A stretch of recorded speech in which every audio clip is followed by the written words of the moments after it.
ಅದಕ್ಕೆ ಯಾವ ರೀತಿ ಅಂತೇಳಿ ಮಾರ್ಗದರ್ಶನ ಕೊಟ್ಟಂಥವ್ರು ನಮ್ಮ ಅವರ ಮಾರ್ಗದರ್ಶನದಲ್ಲಿ ನಮ್ಮ FPO ಮತ್ತು ನಮ್ಮ ಅಖಿಲ ಕರ್ನಾಟಕ ಶ್ರೀಗಂಧ ಮತ್ತು ವನಕೃಷಿ ಬೆಳೆಗಾರರ ಸಂಘದ ಪ್ರಪಂಚದಲ್ಲಿ ಅವರಿಗೆ ಒಂದು ಬಿರುದನ್ನು ಕೊಟ್ಟಿದ್ದಾರೆ.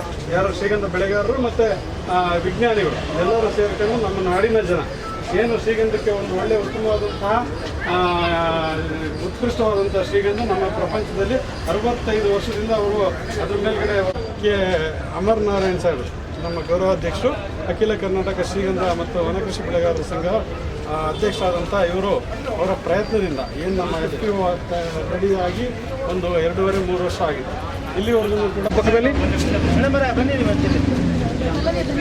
ಬನ್ನಿ ನಿಂತ್ಕೊಳ್ಳಿ ಸರ್. ಮೇಡಮ್ ನಿಂತ್ಕೊಳ್ಳಿ ಸರ್, ನಿಂತ್ಕೊಳ್ಳಿ ಅಲ್ಲೇ, ನೀವು ನಿಂತ್ಕೊಳ್ಳಿ. ಹಾಂ ಓಕೆ ಓಕೆ ಸಾಕಾ ಸಾಕಾ ಸೆಂಟ್ರ್ ಇದೆಯಪ್ಪ. ಏ ಬ್ಯಾಟಿಂಗ್ ಆಡಂಗಿಲ್ಲ, ಬ್ಯಾಟಿಂಗ್ ಆಡಂಗಿಲ್ಲ ಈಗ ಶ್ರೀಗಂಧದ ಬ್ಯಾಟ್. ನಿಮಿಷ ಹೆಣ್ಮಕ್ಳಿಗೆ ಕತ್ತಿ ಕೊಡ್ರ ಕಿತ್ತಿರ ಚೆನ್ನಾಗಿ ಮುಂದೆ ಒನ್ಕೆ ಒಬ್ಬ ಹಿಡ್ಕೊಂಡಿದ್ದೀವಿ. ಕತ್ತಿಗಳು ಕೊಡ್ರಿ ಜಲ್ದಿ. ಹೆಣ್ಮಕ್ಳೆಲ್ಲ ಕತ್ತಿ ಇಟ್ಕೊಂಡು ಮುಂದೆ ಬರ್ರಿ ಅಣ್ಣ. ಇಲ್ಲಿ ನೋಡಿ ಮುಂದೆ ನೋಡಿ ಅಣ್ಣ, ಮುಂದೆ ನೋಡಿ. ಒಂದು ನಿಮಿಷ ಫೋಟೋ ತಗೊಂತೀವಿ. ನೋಡಿ ಸ್ವಲ್ಪ ಕ್ಯಾಮ್ರಾ ನೋಡಿ ಸರ್, ಕ್ಯಾಮ್ರಾ ನೋಡಿ ಸರ್. ಕ್ಯಾಮ್ರಾ ನೋಡಿ ಸರ್.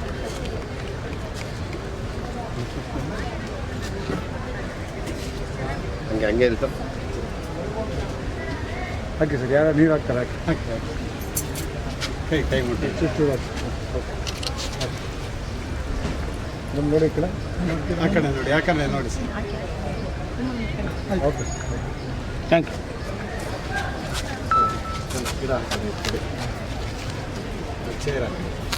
ಮತ್ತೆ ಈ ಟೈಮ್ನಲ್ಲಿ ನಾವು ನೋಡೋಕ್ಕೆ ಸಿಕ್ಕಿರೋದು ನಮ್ಮ ಸೌಭಾಗ್ಯ.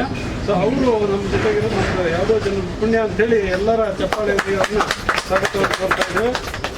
ಅದೇ ರೀತಿಯಾಗಿ ನಮ್ಮ SM ಅಜಯ್ ಕುಮಾರ್ ಇವರು ಇಂಜಿನಿಯರ್ ಆಗಿದ್ರು ಕೂಡ ಅವರೊಬ್ಬ ರೈತನಾಗಿ ನಮ್ಮ ಏನು ರೈತರ ಒಂದು ಅಭಿವೃದ್ಧಿಗೋಸ್ಕರ ಮತ್ತು ರೈತಪರ ಹೋರಾಟ, ರೈತರಿಗೆ ಎಲ್ಲ ಅನ್ಯಾಯ ಆಗುತ್ತೆ ಅಲ್ಲಿ ಇರೋಂಥವ್ರು ಅವ್ರನ್ನ ನಾವು ತುಂಬ ಇದನ್ನು ಮಾಡ್ಕೊಂಡು ಕೇಳ್ಕೊಂಡ್ಮೇಲೆ ಅವರು ರೈತ ಹೋರಾಟಗಾರರಾಗಿದ್ದು ನಮ್ಮ ಅಖಿಲ ಏನು ಶ್ರೀಗಂಧ ರಕ್ಷಣಾ ವೇದಿಕೆ ರಾಜ್ಯಾಧ್ಯಕ್ಷ ಆಗಲಿಕ್ಕೆ ಒಪ್ಕೊಂಡಿದ್ದಾರೆ. ಅದರಿಂದ ನಾನು ತಮ್ಮೆಲ್ಲರ ಒಂದು ಚಪ್ಪಾಳೆಯೊಂದಿಗೆ ಅವರು ಕೂಡ ಸ್ವಾಗತವನ್ನು ಕೊಡ್ತಾ ಇದ್ದಾರೆ.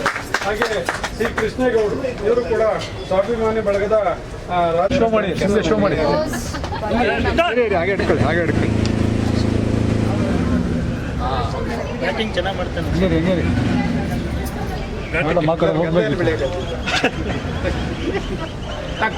ಹಾಗಲ್ಲ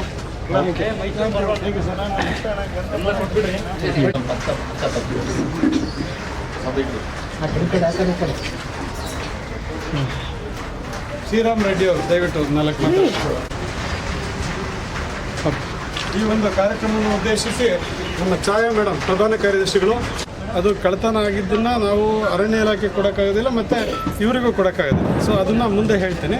ಈ ಒಂದು ಕಾರ್ಯಕ್ರಮಕ್ಕೆ ನಾವು ಮೊದಲನೇದಾಗಿ ಉದ್ಘಾಟಕರಾಗಿ ಪದ್ಮಶ್ರೀ ಪುರಸ್ಕೃತವಾದಂತಹ ನಾಡೋಜ ಡಾಕ್ಟರ್ ಶ್ರೀಮತಿ ಸಾಲುಮರ ತಿಮ್ಮಕ್ಕ ಅವರು ಆಗಮಿಸ್ತಾ ಇದ್ದಾರೆ. ಅವ್ರಿಗೆ ಸ್ವಾಗತ ಕೋರ್ತಾ, ಹಾಗೆ ನಮ್ಮ ನೂತನ ಶ್ರೀಗಂಧದ ಉತ್ಪನ್ನಗಳನ್ನು ಬಿಡುಗಡೆ ಮಾಡೋದಕ್ಕೆ ನಮ್ಮ GH ಶ್ರೀನಿವಾಸ್ ಮಾನ್ಯ ಶಾಸಕರು ಅವರು ಕೂಡ ಆಗಮಿಸ್ತಾ ಇದ್ದಾರೆ.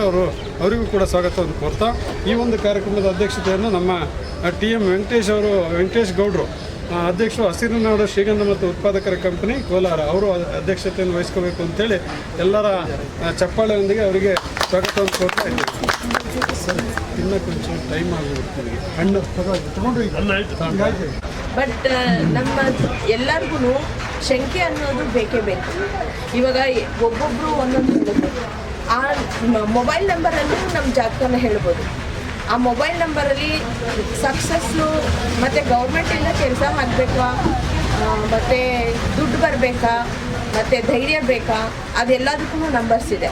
ಆ ನಂಬರ್ಸ್ ನೋಡಿ ಮತ್ತು ಅವರ ಲಕ್ಕಿ ಡೇಟ್ ಮತ್ತು ಅವರ ಓವರಾಲ್ ಸಕ್ಸಸ್ ಮತ್ತು ಕ್ಯಾಶ್ ಫ್ಲೋ ಅಂತ ಒಂದು ನಂಬರ್ ಇರುತ್ತೆ ಎಲ್ಲರಿಗೂ. ಅದು ಜಾತಕದಲ್ಲಿ ನೋಡಿಬಿಟ್ಟು ಆ ನಂಬರ್ಗೆ ಸಿಂಗಲ್ ಡಿಜಿಟ್ ಬಂದರೆ ನಿಮಗೆ ಸಕ್ಸಸ್ ಇರುತ್ತೆ. ಅಷ್ಟು ಚಿಕ್ಕದಾಗಿ ಹೇಳಿ ನನ್ನ ಇದನ್ನು ಟೈಮು ಆಗೋಗಿತ್ತು. ಆಗೋದ್ರೂ ಕೂಡ ಅವರ ಫಲಶ್ರುತಿಯಿಂದ ಸರ್ಕಾರದ ಮಟ್ಟದಲ್ಲಿ ಮಾತಾಡಿ ತಮಗೆ ಇಲ್ಲಿ ಪ್ರದರ್ಶನ ಮಾಡೋದಕ್ಕೆ ಮತ್ತು ಶ್ರೀಗಂಧನ ವ್ಯಾಪಾರ ಮಾಡೋದಕ್ಕೆ ಅವಕಾಶ ಕಲ್ಪಿಸಿಕೊಟ್ರು ಅಮರನಾರಾಯಣ ಸರ್ ಅವರು ಮತ್ತು ಶರಣಪ್ಪನವರು. ಅಮರನಾರಾಯಣ ಸರ್ ಅವರು ಮತ್ತು ಶರಣಪ್ಪನವರ ಇಬ್ಬರು ಪರಿಶ್ರಮದಿಂದ ಇವತ್ತು ಶ್ರೀಗಂಧನ ನಾವು ಇಷ್ಟೊಂದು ಶ್ರೀಸಾಮಾನ್ಯರು ಸಿಕ್ಕಂಗೆ ಮನೆಬಾಗಿಲಲ್ಲಿ ತಲುಪಿಸೋಂಗೆ ಒಂದು ಅವಕಾಶ ಆಗಬೇಕಾದ್ರೆ 2.5 ವರ್ಷದಿಂದ ತುಂಬ ಪರಿಶ್ರಮ ಪಟ್ಟು ಅದ್ರ ಬಗ್ಗೆ ಸರ್ಕಾರದ ಮಟ್ಟದಲ್ಲೂ ಮತ್ತು ಅಧಿಕಾರಿಗಳ ಮಟ್ಟದಲ್ಲೂ ಕೂಡ ಒಂದು ಹಂತಕ್ಕೆ ತಗೊಂಬಂದಿದ್ದಾರೆ. ಅವರಿಗೆ ತುಂಬ ಧನ್ಯವಾದಗಳನ್ನು ಅರ್ಪಿಸುತ್ತೇನೆ. ನನ್ನ ಮಲೆನಾಡು ಸುಮಾರು 65 ವರ್ಷದಿಂದ ನನಗೆ ನಾನು 1964ರಲ್ಲಿ ಶ್ರೀಗಂಧದ ಉಪಯೋಗದ ಬಗ್ಗೆ ನಾನು ಸಂಶೋಧನೆ ಮಾಡೋಕ್ಕೆ ಶುರು ಮಾಡಿದೆ. ಅದಾದ ಮೇಲೆ ಶ್ರೀಗಂಧದ ಕಾಯಿಲೆ ಅದನ್ನು ಹೇಗೆ ನಿವಾರಣೆ ಮಾಡಬೇಕು ಅಂತ ಅಂದ್ಬಿಟ್ಟು ಮಾಡಿದೆ. ಇನ್ನೊಂದು ಏನಾಗಿತ್ತು ಅಂತಂದರೆ ನಮ್ಮ ಫಾರೆಸ್ಟ್ ಡಿಪಾರ್ಟ್ಮೆಂಟಲ್ಲಿ ಗಂಧ ಬೆಳೆಸೋಕ್ಕೆ ಇನ್ಲೆಟ್ ಹಾಕಿದ್ರು ದೇವಸ್ಥಾನ. ಜೊತೆಗೆ ಅಂತ ಹೇಳಿದ್ರೆ ಗಂಧ ಬೆಳೆಯುವಾಗ ಸುಮಾರು 100ಕ್ಕೆ 80 ಗಿಡಗಳು ಸತ್ತೋಗ್ತಾಯಿತ್ತು.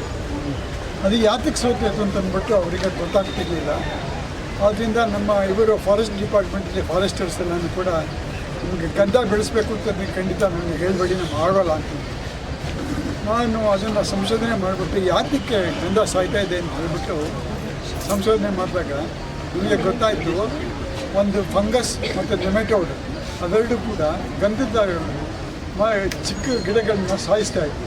ಅದರಿಂದ 100ಕ್ಕೆ 80 ಗಿಡಗಳು ಸಾಯ್ತಾ ಇತ್ತು. ಅದನ್ನು ಸಂಶೋಧನೆ ಮಾಡಿಬಿಟ್ಟು ನಾನು ಅದನ್ನು ಹೇಗೆ ಕಂಟ್ರೋಲ್ ಮಾಡಬೇಕು ಅಂತ ಮಾಡಿಬಿಟ್ಟು ಒಂದು ಪ್ರಬಂಧ ಬರೆದೆ. ಅದಾದ ಮೇಲೆ ಈಗ ಫಾರೆಸ್ಟ್ ಡಿಪಾರ್ಟ್ಮೆಂಟಲ್ಲಿ ಈಸಿಯಾಗಿ ಕೂಡ ಗಂಧದ ಬೆಳವಣಿಗೆ ಕೂಡ ಮಾಡ್ತಾಯಿದ್ದಾರೆ.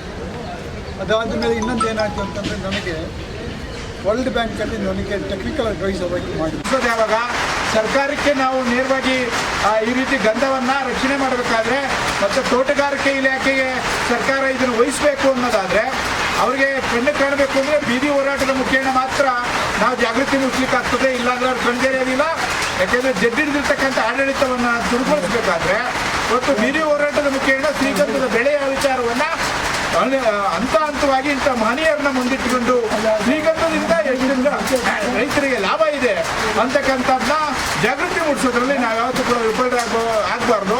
ಯಾಕೆಂದರೆ ನಾನು 20-25 ವರ್ಷಗಳಿಂದ ನಮ್ಮ ಹೋರಾಟಗಳು ಸಾತ್ವಿಕ ಅಂತ್ಯಗಳನ್ನು ಕಂಡಿದ್ದಾರೆ.